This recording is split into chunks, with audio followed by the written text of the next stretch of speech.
El presidente electo Andrés Manuel López Obrador garantizó que se respetará el resultado de la consulta sobre el nuevo Aeropuerto Internacional de México, pues aseguró que sea cual sea este resultado, recogerá, así lo expresó, los sentimientos de la gente.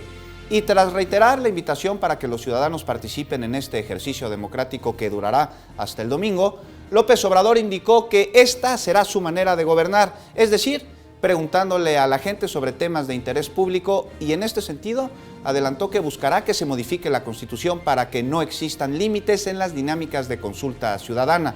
Escuchemos más al respecto. Y a mis adversarios les digo que se vayan acostumbrando, porque cada vez que sea necesario, cuando se amerite, dar la consulta.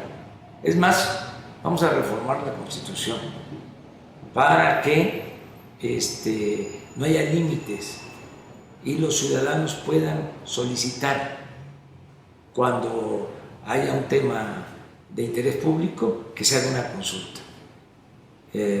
Existe en la Constitución ya el principio de la consulta, pero está muy limitado.